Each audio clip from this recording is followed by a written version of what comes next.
لله حمدا يوافي نعمه ويكافئ مزيده. يا ربنا لك الحمد كما ينبغي لجلالك ولعظيم سلطانك. سبحانك اللهم لا أحصي ثناء عليك أنت كما أثنيت على نفسك. وأشهد أن لا إله إلا الله وحده لا شريك له، وأشهد أن سيدنا وحبيبنا وعظيمنا وقرة أعيننا محمدا عبده ورسوله، أدى الأمانة ونصح الأمة وكشف الله به الأمة، وجاهد في الله حق جهاده حتى أتاه اليقين. اللهم صل على سيدنا محمد في الأولين، وصل على سيدنا محمد في الآخرين، وصل على سيدنا محمد في الملأ الأعلى إلى يوم الدين. أما بعد، فيا عمار بيت الله، يقول الله سبحانه وتعالى في كتابه العزيز: إن الله لا يغير ما بقوم حتى يغيروا ما بأنفسهم. الله سبحانه وتعالى لا يغير نعمة أو بؤسا، ولا يغير عزا أو ذلة، ولا يغير مكانة أو مهانة، إلا أن يغير الناس من مشاعرهم وأعمالهم وواقع حياتهم، فيغير الله ما بهم وفق ما صارت إليه نفوسهم وأعمالهم. وما منا إلا ويريد التغيير إلى الخير والصلاح، ولذلك إخواني وأخواتي فليبدأ بنفسه ثم بأهله، ولا ينسى أهله وأهله. يقول الله سبحانه وتعالى: يا أيها الذين آمنوا قوا أنفسكم وأهليكم نارا وقودها الناس والحجارة.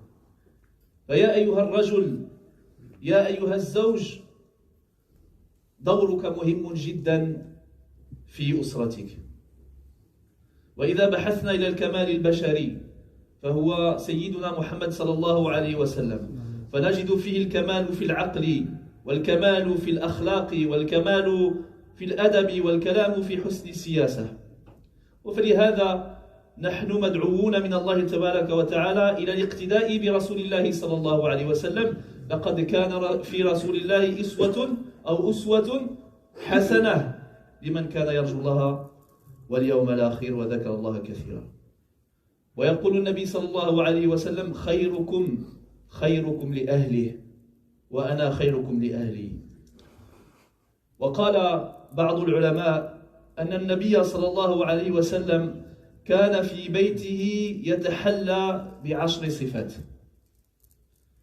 فيلنا جميعا أن نتصف بهذه الصفات لنقتفي أثره ولنمشي على هداه. وأحسن الهدى هدي محمد صلى الله هدي محمد صلى الله عليه وسلم.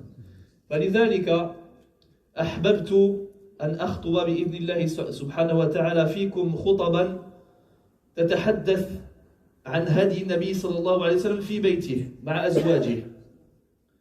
واليوم بإذن الله سبحانه وتعالى عليكم بصفتين من صفاته صلى الله عليه وسلم.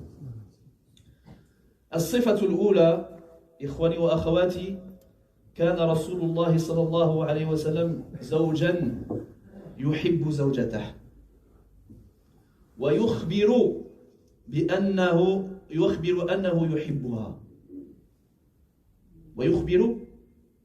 يحبها، وذات مرة أرسل النبي صلى الله عليه وسلم سيدنا عمرو بن العاص أميرا على الجيش، فوقع في خاطر عمرو أنه كان محبوب عند رسول الله صلى الله عليه وسلم أكثر من سائر الصحابة. فأراد عمرو بن العاص أن ينتزع هذه الشهادة التاريخية من فم رسول الله صلى الله عليه وسلم، فجاء عند النبي صلى الله عليه وسلم وقال له: يا رسول الله، من أحب الناس إليك؟ يقول بأن أنت هو اللي حبيب عليا. فقال له النبي صلى الله عليه وسلم: عائشة. الجواب بطلاقة: من أحب الناس إليك يا رسول الله؟ الزوجة دياله، وهذا شيء عادي. قال: عائشة أمام الملأ، أعلن حبه الآن لسائر الصحابة، وهذا الحب زوجي وهو كمال البشري. ما هو عيب ولا لأن عندنا واحد الصورة للحب، وخصوصا الحب للزوجة، يعني خصوصا عندنا يعني المغاربة كنهضروا مع غير المغرب وتونس يعني بحال الحشومة، بحال العيب. لا، ما نقولش انا احب زوجتي، ما كنبغي المراه ديالي، لا ما كنقولهاش. علاش ما كتقولهاش؟ شنو فيها شي حاجه؟ ما فيها حتى حاجه. وسيد البشر قالها، وقالها ماشي غير بينه وبينها، قال للناس: من احب الناس اليك والصحابه معهم؟ جواب عادي، قال عائشه. وسبحان الله، شوف قال ثم من؟ ما قالش ابو بكر، قال ابوها.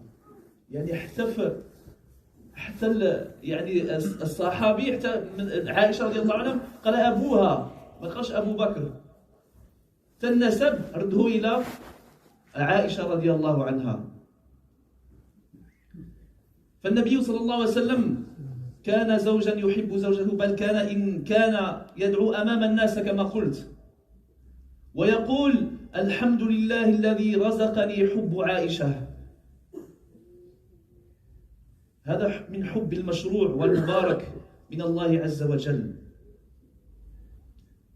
أيها الإخوة، أيتها الأخوات في الإسلام، الحياة الزوجية ليست حياة حقوق وواجبات فقط، بحال إلا رحنا في محكمة، كاين واجبات كاين حقوق، تدير الحقوق ديالي وأنا ندير الحقوق ديالك، وأنا عندي واجب وأنت عندك واجبات، صافي. إوا ولينا في المحكمة، أعطيني حقي نعطيك حقك، ما تعطينيش حقي ما نعطيكش حقك. هذه هي الحياة الزوجية. البيت في الإسلام قائم على المودة، قائم على الرحمة، على التسامح، على الحب، على أن أتنازل أنا كزوج على شيء مما أملك لزوجتي، وأن تتنازل زوجتي على شيء مما يحق لها لي، حتى يسير هذا البيت إلى الصلاح. ويقول الله سبحانه وتعالى: ومن آياته أن خلق لكم من أنفسكم أزواجا، لاش ولتسكنوا إليها، يكون سكن في البيت، وجعل بينكم مودة ورحمة، وجعل بينكم مودة ورحمة. وبعض المفسرين يقولوا: علاش ما قال وجعل بينكم رحمة ومودة؟ بدأ بالمودة ثم جاء الرحمة، ثم جاءت الرحمة، لأن قال لك حياة الزوجية في الأول اللي مزوج عارف ديما كتكون داكشي، إذا يكون داكشي زوين في الأول الشهور الأولى كيكون داكشي مازال الزوج كيخبي يعني العيوب ديالو، والزوجة كتخبي العيوب ديالها إلى آخره.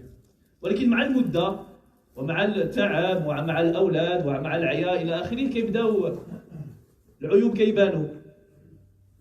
إيوا هنايا خصك دير بالرحمة، دير عين ميكا كما كيقولوا بالدارجة. شفتي شي حاجة اللي ما عجباتكش صافي، المهم ندوز. المرأة نفس الشيء، شفت شي حاجة في الزوج ديالها ما عجبتهاش، إيوا نستر. الرحمة، المودة والرحمة. والوصف الثاني لرسول الله صلى الله عليه وسلم في بيته كان يلاطف زوجته ويمازحها. سئلت سيدة عائشة رضي الله عنها: كيف كان رسول الله صلى الله عليه وسلم في البيت؟ فقالت: كان رسول الله صلى الله عليه وسلم ضحاكا وبساما. ضحاكا، ما قالش ضاحكا، ضحاكا. في اللغة العربية هذه ضحاكا صيغة المبالغة على وزن فعال، يعني كثير الضحك وكثير الابتسامة في البيت. فيحب السرور ويحب أن يدخل السرور على أهل بيته، وهذا هو الزوج الذي تحبه المرأة. فبما رحمة من الله لنت لهم ولو كنت فظا غليظ القلب لانفضوا من حولك. أما بعض الناس الله يهدينا ويهديهم يكون ضحاكا وبساما خارج المنزل، هو يدخل ويكون عبوسا قمطريرا. يقول لك لا أنا راجل، خصني نكون راجل، هذه هي الرجولة، خصني نبان أنا هو السيد في البيت. الرجولة تقتضي ذلك، أنا هو الراجل هو خصك تعبوس وتقمطرير وتخرب وتخطي وهذا مخالف لسيدنا رسول الله صلى الله عليه وسلم. وكلكم تعرفون هذا الحديث أن عائشة رضي الله عنها كانت مع النبي صلى الله عليه وسلم في سفر، فقالت فسبقته على رجلي. كيديروا مسابقة جري شوفوا شكون غيربح. تصور دابا نشوفوا واحد السيد مع زوجة يسبقوا في الطريق، ماذا نقول صراحة؟ شنو غنقولوا؟ هذا مسطي في راسو، هذا ما كيحشمش. هذه وهكذا فعل النبي صلى الله عليه وسلم. انا ما كنقولش دابا تسابقوا مع مراتكم. أعوذ بالله من الشيطان الرجيم. بسم الله الرحمن الرحيم. عما يتساءلون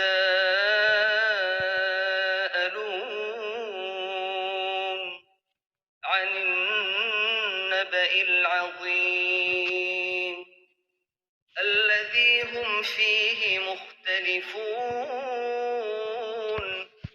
كلا سيعلمون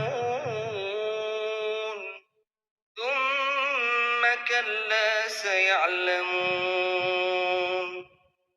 ألم نجعل الأرض مهادا والجبال أوتادا وخلقناكم أزواجا وجعلنا نومكم سباتا وجعلنا الليل لباسا وجعلنا النهار معاشا وبنينا فوقكم سبعا شدادا وجعلنا سراجا وهاجا وأنزلنا من المعصرات ماء ثجاجا لنخرج به حبا ونباتا وجنات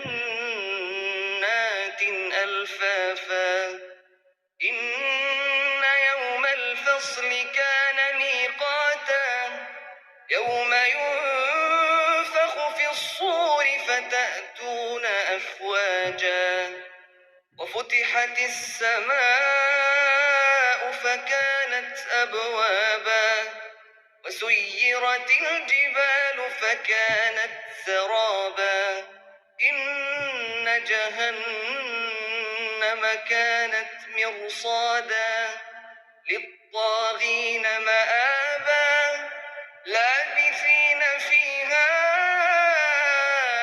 أحقابا لا يذوقون فيها بردا ولا شرابا إلا حميما وغساقا جزاء وفاقا إنهم كانوا لا يرجون حسابا وكذبوا